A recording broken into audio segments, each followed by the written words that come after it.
Good afternoon, ladies and gentlemen. Welcome to another Propaganda Review with me, your host, Imperial Dane, master of reviews. And reviewing, obviously, here the British forces out yesterday, when this video is out from, with the British striking against the forces of the Reich, taking on Harry Hun in a bit of fun. Out there for a small price. If you'd pre-ordered it, you can even get some money off of that, so that's pretty nice. But of course the question is, of course, what do you get? Well, you get another army, you get 3 commanders, Commander Regiment, Royal Artillery, Royal Engineers, sort of following up on a sort of slightly some more novel ideas there on how to doctrine sort of work, which we did see some hints at, you know, with some of the later doctrine from some of the older armies, Wehrmacht, a bit of Oberkommanderwest as well. We'll sort of go into that later on. But you know, what are the British? The British are sort of the more defensive of the Allied factions, the one with sort of the heavier armour, the bigger guns, weapons, artillery, so on. In that sense, they're sort of the closest to sort of being somewhat pantry alongside the Germans. In a sense, that's how they're designed. The infantry is tougher, they have access to a lot of upgrades, they can sort of heal themselves to others around them for a very low one-time price. You can have them upgraded with the ability to see further, throw smoke grenades to call in artillery from the base. In that sense, the British have a lot of firepower, in fact more than the Germans in some senses. They do also share a bit with the Americans with weapon racks here, Piets, Brens, opening up there, but overall they also have access to grenades. They can bolster their squad, so even then, you know, they have advantage over the Germans. Grenadiers only 4-man.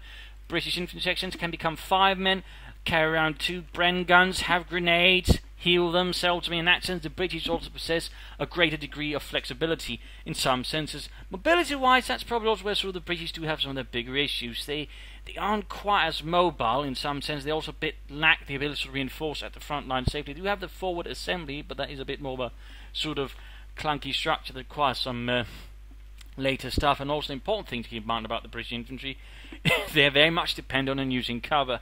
Like the Ostrom, they need to use cover to sort of gain their full effect. The difference is, though, it's not in terms of accuracy. That is, they can hit the broadside of a barn, but they'll shoot very slowly. So that's also a very important thing with the British infantry. You need to know how to use cover, otherwise you might not find yourself having very fun, and you'll find your infantry sections not performing very well either.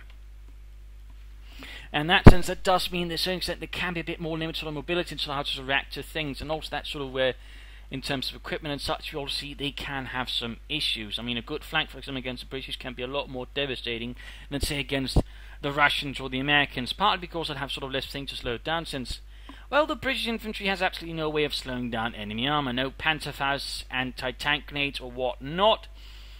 And they don't sort of have any sort of, you know, easier sort of things to deal with that. I mean, they do have a scout car which can sort of reasonably well take on medium armor, but I think that also does display a bit, you know, about their mid-game, or well, not really mid-game, it's sort of early to mid-game, that is.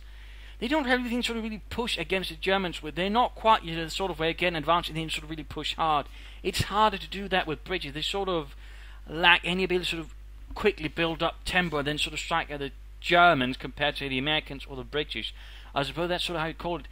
They're not a very fast faction, and they're not very mobile in terms of taking and sort of, you know, building momentum. I mean, the Germans could sort of work with it, and again, in fact, against the British currently, they're probably the ones who can sort of do, you know, sort of build up something. So as the British, you have to worry about, you know, the Germans rushing heavy and sort of trying to hit you with some armour. But again, you do have Piet, you have anti-tank guns very quickly available here from the very quickly available Tier 2.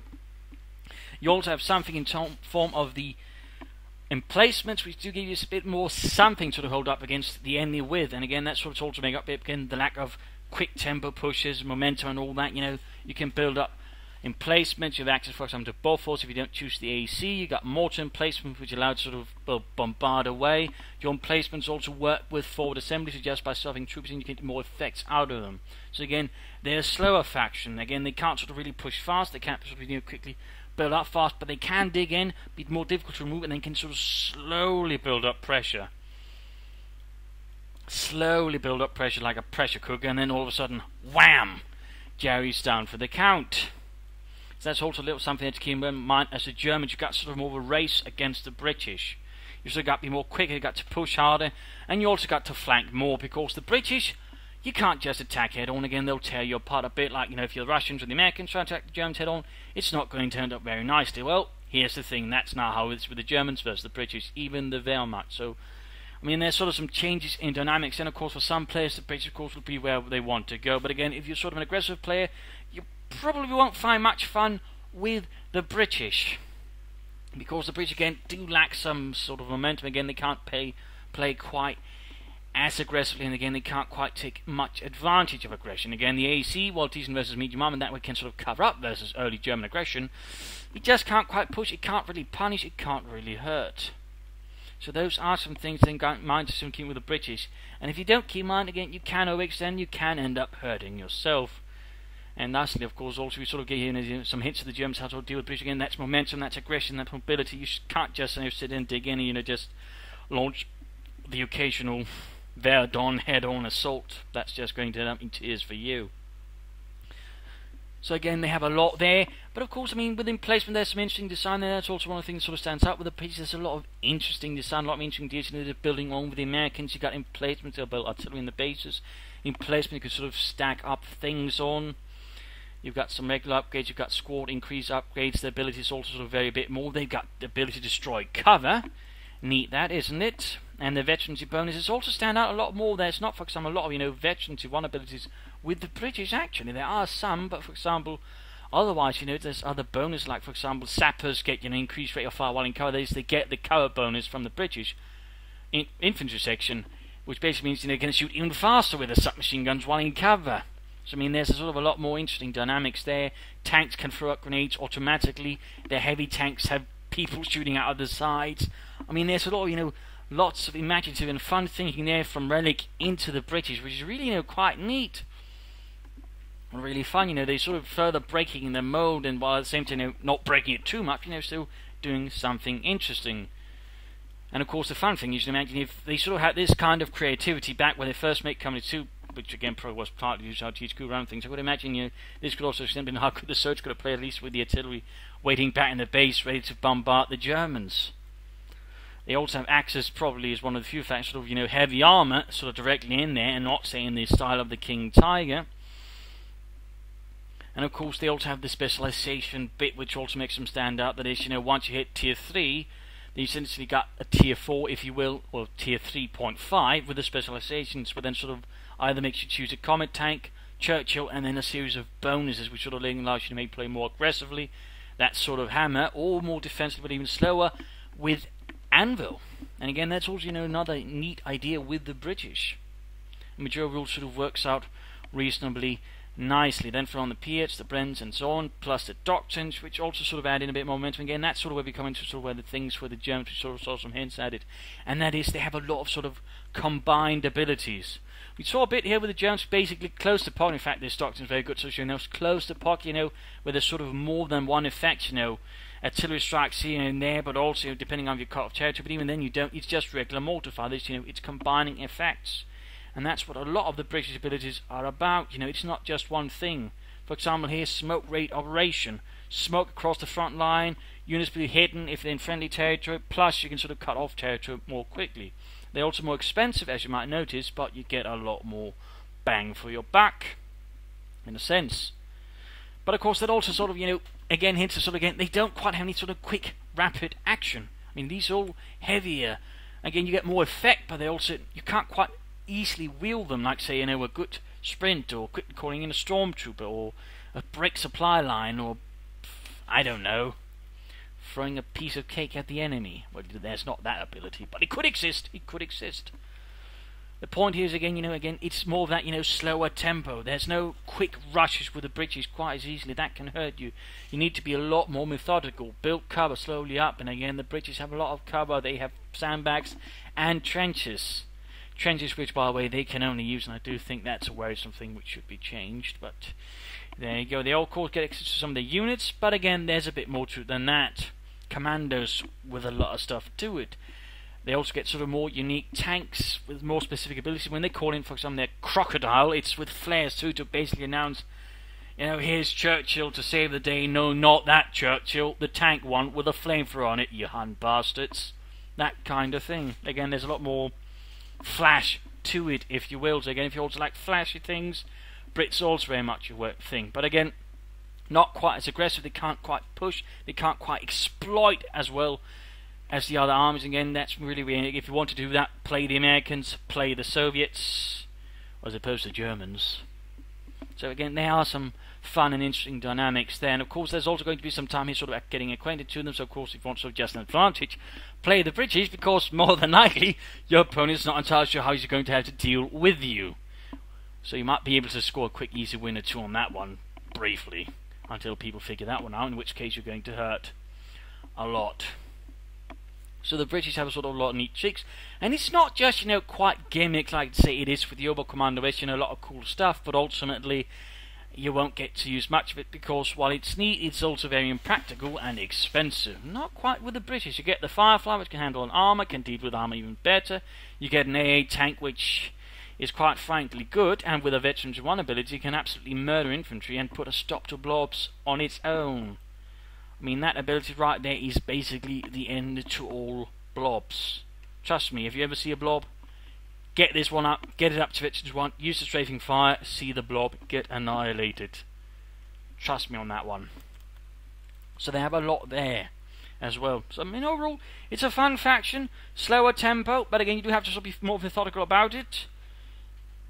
In that sense, they're more methodical about it than the Germans. They're sort of a bit slower tempo than the Germans. The Wehrmacht, that is, more specifically, which is sort of the slower tempo of the two German armies. But not quite as slow as the British. But again, you do have some ability. Again, you do have the emplacement, and you have some other bits there. So of course, you can work it out. You'll do quite well with it. I mean, again, if you're looking for something faster, more aggressive, the Brits are not for you. But if you do like something slower, something a bit more methodical, something with bigger guns and so on, you know, go for the Brits. Simply put, of course, if you also like flashy abilities, go for the Brits, because they're really going to be all about that, more or less. But again, early to mid game, you're going to have some struggles there. I mean, it's basically sort of the late game where you really sort of begin putting all the pieces together. That's not to say completely hopeless and helpless in the early game there with infantry section Vickers, which are also pretty solid, and the Brens and so on. But you're not going to be sort of, how should we say, very aggressive there. I mean, that's sort of how things are. I mean, most people just think, you know, early mid gamers, you know, you have to win there. Not necessarily, but just, you know, you just sort of have to fit into certain play styles and keep that in mind. There are certain things you can just, you know, not quite do as well in the early game as it to late game, and that's sort of very important to keep in mind.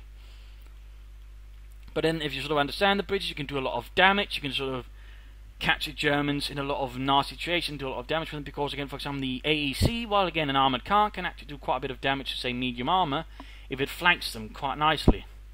So that's also, you know, there's a lot there to sort of learn with the British.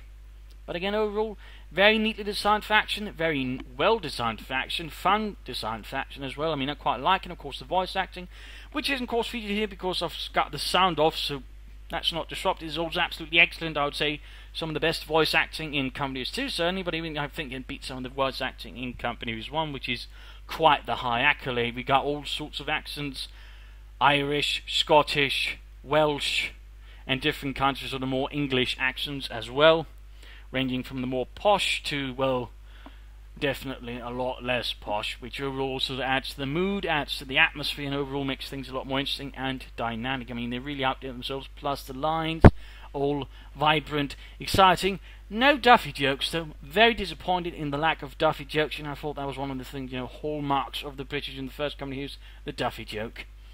And of course, another sort of critique, if you will, of course, but that, of course, is perhaps, you know, being a bit greedy from our side, you know, there isn't quite, you know, that same wondrous booming soundtrack that the first Company Brits had. I mean, this is a lot more low-key. I mean, it's neat, but it just doesn't beat that full orchestral thing, which again is expensive, and certainly I'm sure, you know, they couldn't quite ask Sega for, you know, we'd like to rent a full orchestra to, you know, do the British soundtrack. Pretty please. Yeah, no. Would be nice, though. Would be nice, and of course that's just nostalgia from my part, but one can always dream. One can always dream. But again, overall very good faction. Of course, there's also a lot of free goodies, new maps, animations, effects, all that. So I mean, even if you don't buy, of course, you still get some of the bits here. And of course, you can still play against the Brits even if you don't buy them. But of course, if you want to play them, you have to buy them. But overall, neat faction, slow tempo, very well designed, very nice attention to detail, and so on. So I think that sort of covers it review-wise. I mean, there's not really so much else there to say. So, you know, again, what I think works what doesn't work. And again, there might be some points that are going to be a bit overpowered. Of course, they're going to be probably flattened out in a month or two. Probably nothing too huge. There might be some issues I worry about, but I mean, overall, again, you consider the older Brits from the first coming years, they don't quite have a lot of things to make them work. There's no real massive capacity for blobs. I mean, there might be some, but not quite the same as the old one. And you can't just, say, plonk down a mortar emplacement just as easily as you could in the first one with a truck nearby, because that made it absolutely hell to deal with. So, I mean, he doesn't quite have that, and certainly doesn't have the kangaroo or the staghound. Thank the heavens for that one. I'm sure many others will also be agreeing with me on that.